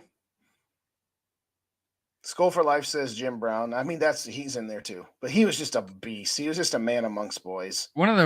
He was a good person too, a great man, and he was a great running back. There was one cool thing about him is even though he wasn't hurt, he pretended to have a limp coming back to the huddle just to play mind games. I think they had one over on him, and then he would just plow him the F over. Just okie doke. But the only downside of Jim Brown as legacy is that linemen were the same size as him. He was 250 pounds, so were the linemen. So it's like, but he could have played this era. There's no question in my mind. No question in my mind. But that's the only downside is that he was so physically dominant because of his size and speed that everybody has that size and speed. Here he just had also more talent than anybody, and that's what would have set him apart. But and he could have played longer. He retired. He wanted to have a life after football. So I want to ask this. Now, there's a direction that I don't want to go down when I ask you this question, because everybody already knows the answer that you're going to give and that I'm going to give. That stupid Pro Football Talk tweet about how if you could add one player and they picked Dante, which was stupid. First off, if you're going to pick a quarterback, you're going to pick Fran. But more importantly, if you're going to take any player off our team's history, you're going to take somebody like, I don't know, John Randall, Alan Page, Randall McDaniel, long before you take any quarterback. Who would you have picked? What's the question? Did you see that? Did you see that No. deal where they said, if you could pick any player from your team's history in their prime to go on to this year's team, and for the Vikings, they picked Dante Culpepper, and that stirred up the whole Dante versus Kirk thing. You might be the only Vikings fan that hadn't seen that one's gone for the last 2 days. I was so busy. I'm way busy with work right now because we just had a conference. Enough. Well, this will surprise you. I have all these leads. They dropped 175 leads on me yesterday. All right. Well, there you go. This will surprise you, but Vikings Twitter is, of course, going no, Kirk's better. No, Dante's better. Okay. We don't need to argue about that. But I wouldn't. What would I take? I mean, you'd only be able. So here's the deal with Culpepper. You would have to take one specific year from him. Yeah. Or maybe two. Well, right. I don't think he makes us that much better than Kirk. But if you took 1 year out of him, maybe Fran would I don't know if he translates as good in this running quarterbacks in this league. Was he 180 pounds? Doesn't matter. Okay. I'm just saying he's still good.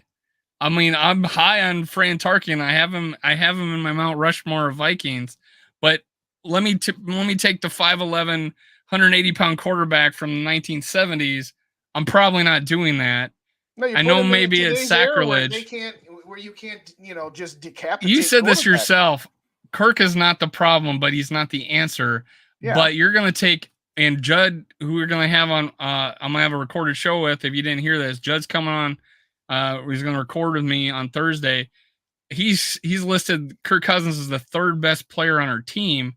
I don't see where we're improving us that much by taking another good quarterback. Exactly. That's all I'm saying. No, I'm saying if I was going to improve this team and what would make the biggest difference, it would be like, it would have to go defense because we have, you could say Randy Moss, but shit, we got two. I just have that much faith in Jordan Addison. But it would have to be have to be a D lineman, man.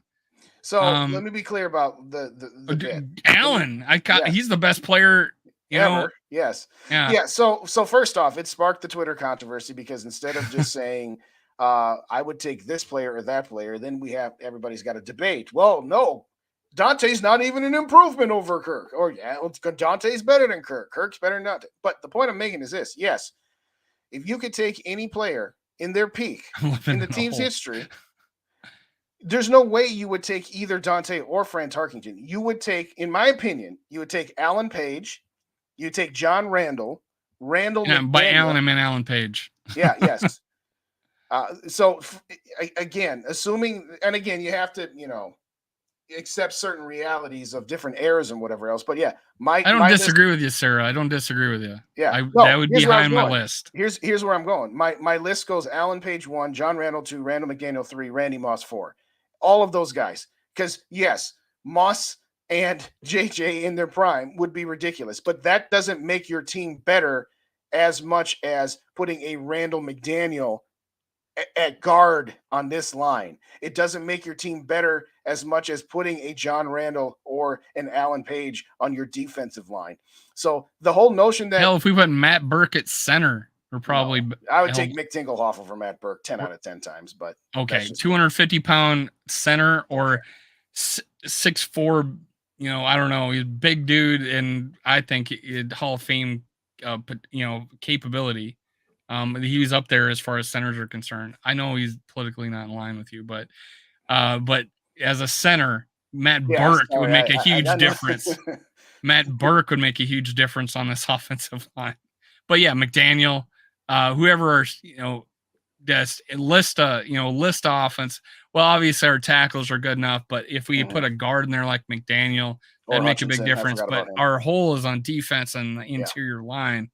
And we have a history of just crazy ass defensive linemen that make a huge difference for this team. If you're just going to take one guy, I could see why Sarah would take Moss. I would be tempted to take Moss. For the entertainment, Moss would be we would be scoring a shitload of points and maybe enough to where we don't need a defense. But we saw what we were like in 2000? No defense, right? Yeah. Was it 2000? Which one? Well, the 41 Donut. Oh yeah, 2000. Yes. Offense great, one of the best ever in the team. No defense. Yeah. Right. I agree, Raymond. Well, John Randall is my all-time favorite. Jared Allen would be 3-4 or 4-3 DN. They wouldn't fit, but Jared Allen would be way down on the list. No disrespect to Jared. For me, I love Jared. One of my favorite players. The only reason I don't. At the end of his career, he was thinking about his legacy by getting sacks and was overrunning plays. Yes. And that's my only downside of Jared Allen, that he was a little me at the end and we were winning 5 games, right? So it's like, I wanted him to get that sack record. He got kind of screwed on one and would have had it, but that's all he was thinking about that last year, is getting that sack record. All due respect, Bob. No, Hutchinson. Yeah, Hutchinson would be a good choice. Yes. Maybe you didn't hear me. I think I said Dolman. Yeah, I think so. To Bob's point, it's not that we're not loving Corey Stringer. It's just that we're already pretty well set at tackle. Yeah, we're set at Darisaw. Well, no, Corey Stringer was right tackle. I mean, the upgrade. I do think Corey Stringer is an upgrade over O'Neal, even without the injury notwithstanding. But you've got other areas where you could improve a little bit more than with Corey. It's Dr. Proto. Kevin Williams. Yeah, I didn't say Kevin Williams because I already said Alan Page and John Randall. So I think Kevin Williams definitely would improve this team big time. Like he would be a guy, but he's not a nose tackle. That's what I want. Yeah. I'm saying he's third on the list. I mean, anyway. I guess Alan Page wasn't a nose tackle either, but he could play fucking anywhere he wanted. He's MVP of the league. He led the he's like on the top 10 list of sacks. I went back and did the record, and he did that defensive tackle. Yeah. So that's just he could have did anything. Yeah. No, we're with you on that. Thank you, Raymond. Yes, appreciate it. Yeah, there you go. Let's see what else. Well, yeah, Tingelhoff was great, but he was 250 pounds. I can't pluck him out of a century ago. Oh, not a century, but I can't pluck him out of the 70s and put him at 250 pounds in this league. That's the only reason. But yeah, he was a stud. You're supposed to suspend belief. And a number 1 pick, if I'm not mistaken, wasn't he? He was a first round pick, wasn't he? Mick Tingle. Loudermilk. Yeah. Zimmerman. Even though he doesn't claim us, and he was a left tackle. No, I'm saying like to me, like yeah, we can go through all of the Hall of Famers. Mo and Williams. Place, but She's taking Mo Williams. I saw that. That was funny. I'm trying to find out where was Mick Tingle drafted.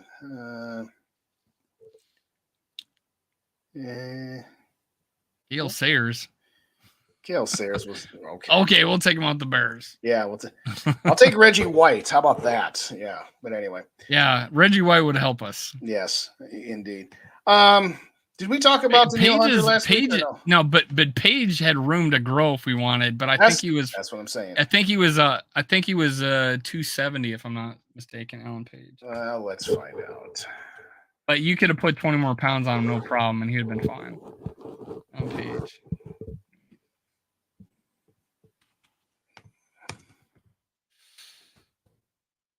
Be right, Dave. Be right. 240.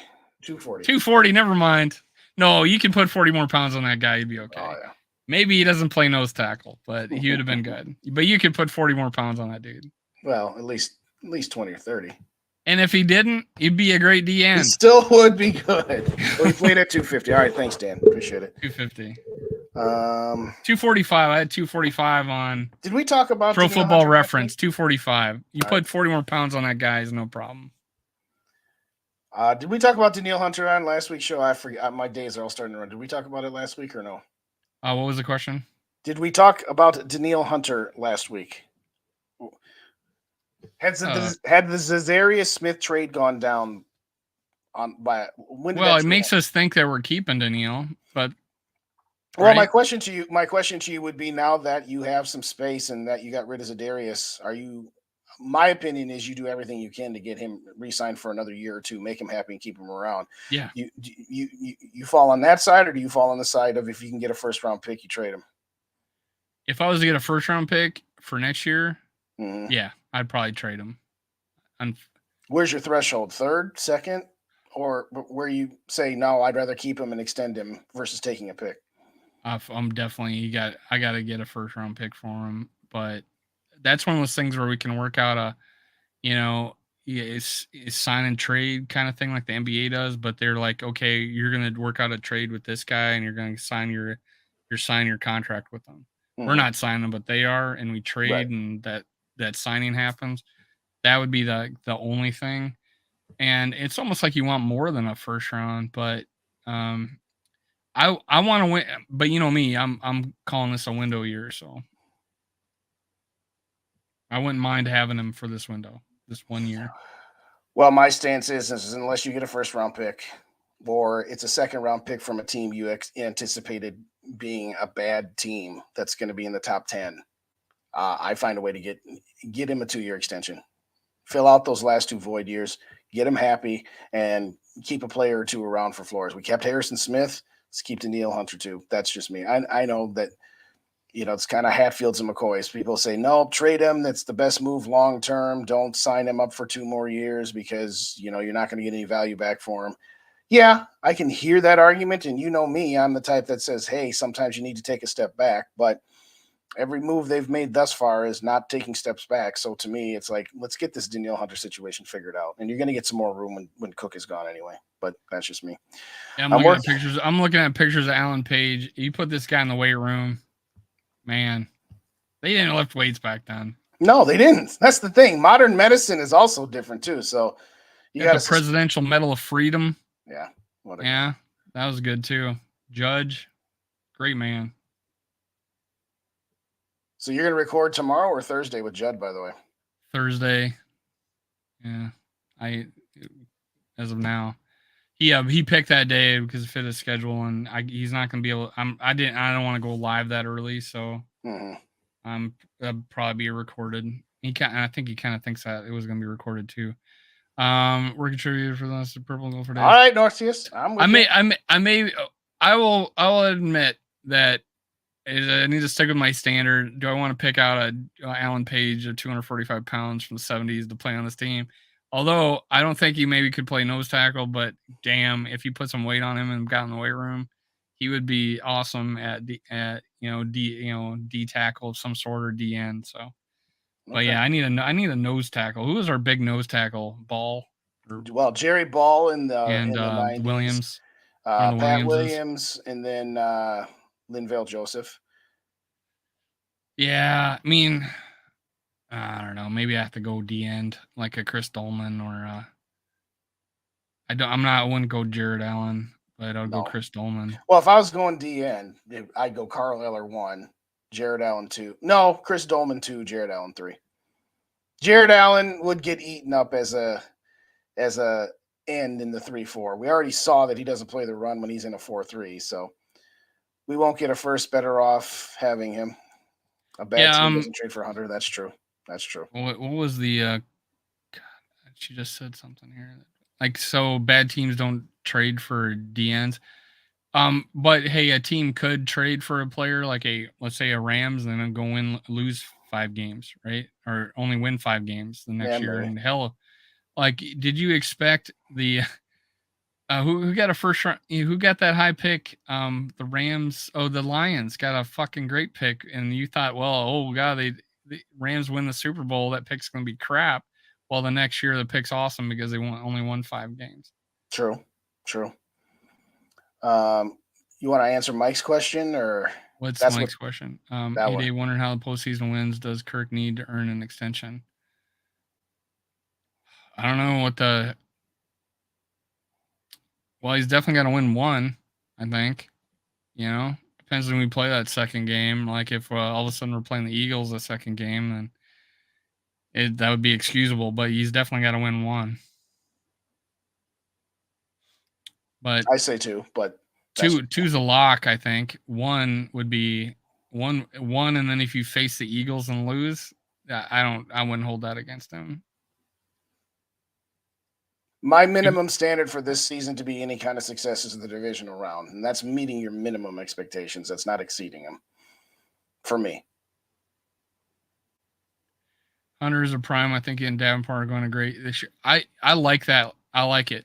I think we're going to be better against the run. I think Danielle Hunter is going to have his hand on the ground. He's going to be, and at times he'll be that 3-4 D end, which he should have been. He could play anywhere. Freaking Danielle Hunter can play anywhere, and just use him right. Yeah. Make our weakness our strength and put Danielle Hunter there. I mean, Danielle Hunter and Everson Griffin basically played tackle in that New Orleans playoff game. Right, and it was awesome. He can play anywhere. Danielle Hunter is good against the run and the pass. Yes. And pass rush. He can play anywhere. And worth an extension, even at this age. I don't think it's going to break the bank because of his age, and productivity and injury history. I think would be willing to take, a normal, would he take a 1 year? No, I don't think. 3 year, probably. I would say. I say he'd do that as long as you have enough guaranteed money in there. Why do anybody think Davin do well? Because his pressure rate was almost as high as Danielle Hunter's. And it was just a little bit below Zedarius's first half. They're banking on. I mean, it's a good point. By the way, how do you say that? Tristan and Elsolt? Tristan.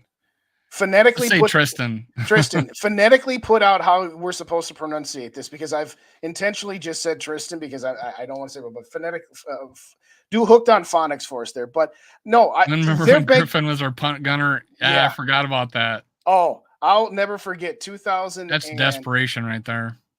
What? Putting a D end at a freaking.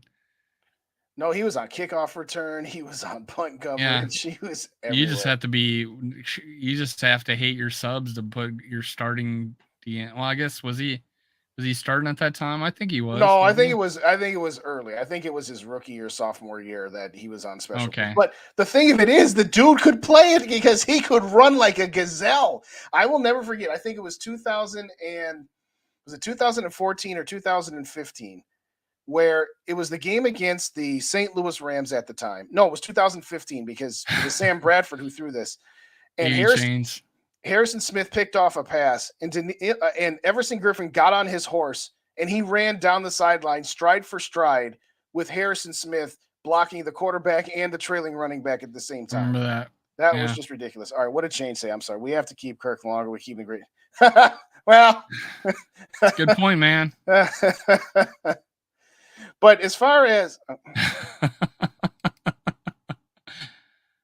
He had a half a sack. Chill. Yeah, he had a half a sack. He had okay, zero. here's the thing. As far as Davenport goes, they are banking. It's a 1-year prove it deal, and they're hoping to strike gold. I trust it. I mean, if just the underlying stat of him, his pressure rate. I mean, we needed that. We need that. We need pressure on the quarterback, and we did not have that. So thank you, Tristan. I appreciate it.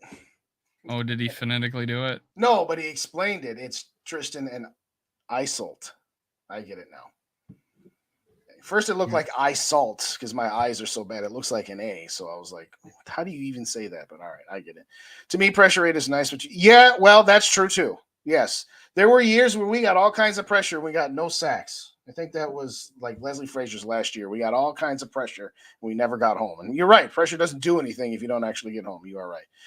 And when you're 1 year removed for what, 9 sacks, it's like, hey, he's still young and he hasn't dropped off that much, right? That's the way I feel about it.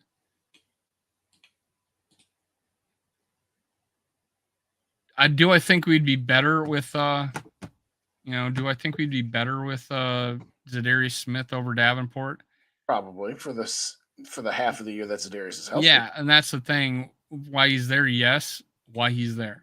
And that's the only worry. Maybe he won't be there. Well, no, in a I way. think there's a worry about that with Davenport too, and that's why it's a kind of a prove it year for him. Right. I think he was dealing with injury. In a way, it's kind of like the argument we had for that week and a half about Lamar Jackson versus Kirk Cousins. Lamar Jackson might be better than Kirk for however many games he plays, but Kirk gets the advantage because he's always healthy. I think that Zadarius, if he was healthy all last year, the Vikings, I think, would have kept him, and they probably would have redone his deal. I honestly believe that. I think the Vikings said, wait a second, we signed you to a 3-year deal when we knew it was only going to be a 1-year deal because if you proved it, we were going to give you a raise. Well, what Zadarius proved is the number that they set him for was a pretty appropriate number for the number of games that he misses. Was 14.5 appropriate for Zadarius if he plays all 17 games? No. But factoring in how much time he missed and how ineffective he was when he was playing hurt, it was a fair number. Zadarius didn't think so. That's his problem. That was his problem his last couple of years in Green Bay. That's why the Packers said thanks, but no thanks. Do you think we sign any other decent free agents? Probably not. I mean, we were talking about this before you got here. Maybe you've heard part of this, but we've been talking about, re-upping Danielle Hunter. Who else is out there, though? Who else is really out there? Outside of the guard from Denver.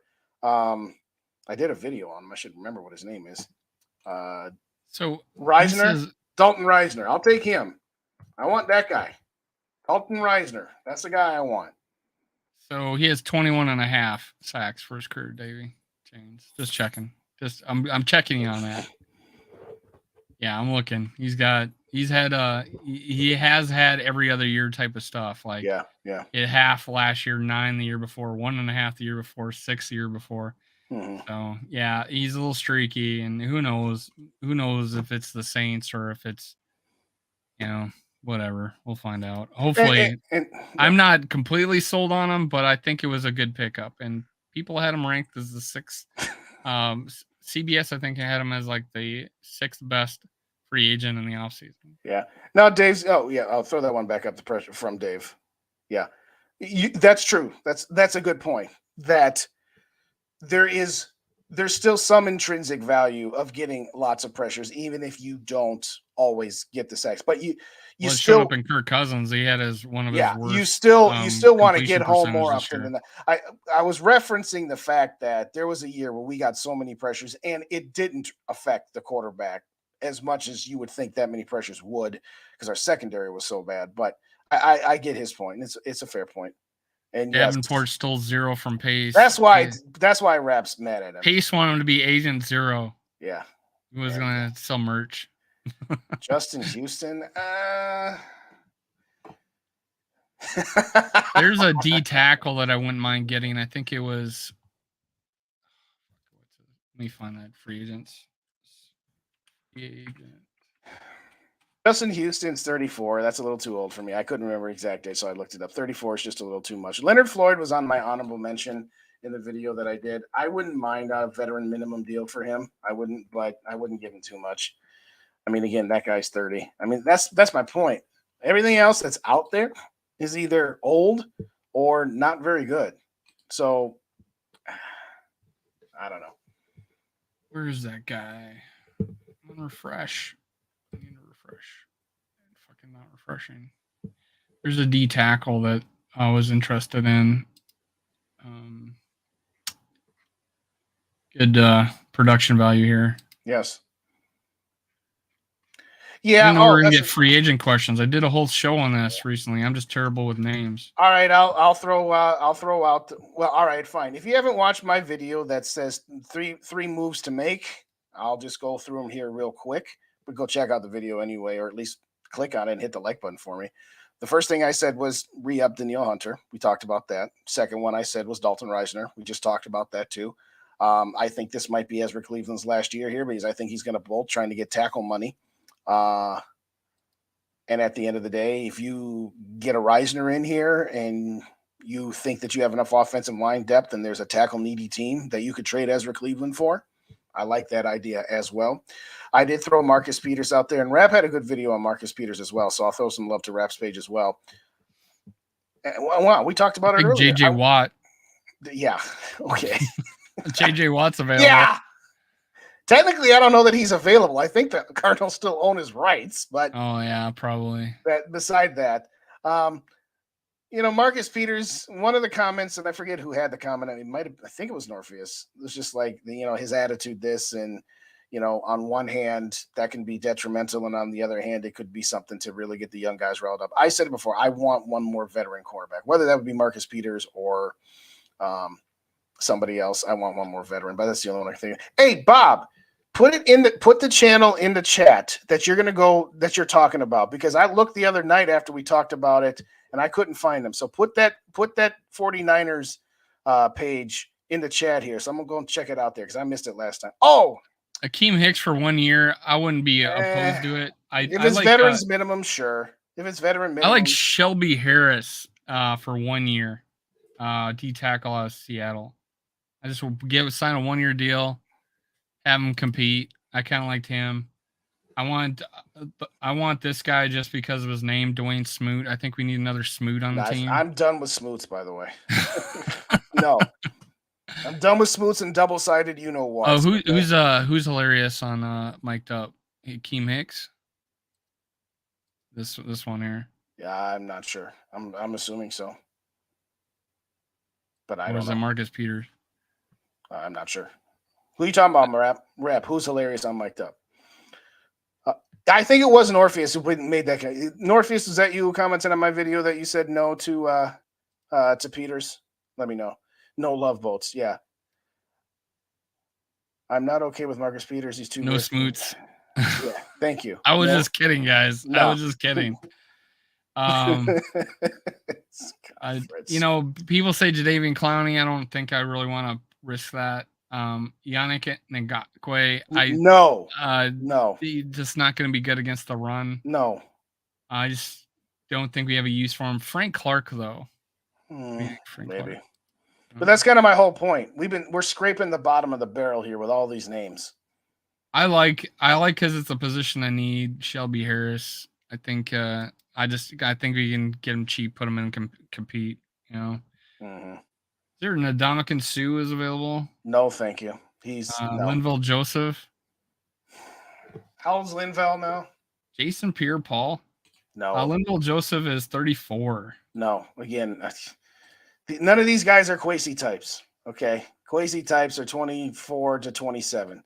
Once you get past 27, that's why they're still monkeying around. That's why they're still monkeying around with Danielle Hunter. I think they want to trade Danielle Hunter. I think they want to move off of him. I honestly think that that's what they want, but they're also not getting the offers that they want either, because what they've outside of Harrison Smith, they've shed all of their above 29 players. They have, but we'll see. We'll find out in the next couple of weeks once this Cook situation. You love Fred Smoot? Go look at his. There's a documentary, and it's Fred Smoot on the Love Boat, the exact boat, retelling the story. Oh my gosh. It's insane. He is so proud of that. He sells fucking t-shirts. Oh, I know. Well, why not? Might as well. Doctors.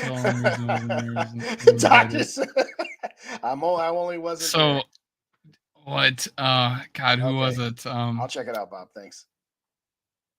It was Jamie, from GG Sports. Yeah. We were interviewing Wabi, and he was just like impressed with the fact that Wabi went through the ranks and got to where he was with the Vikings as just an intern one day out of college.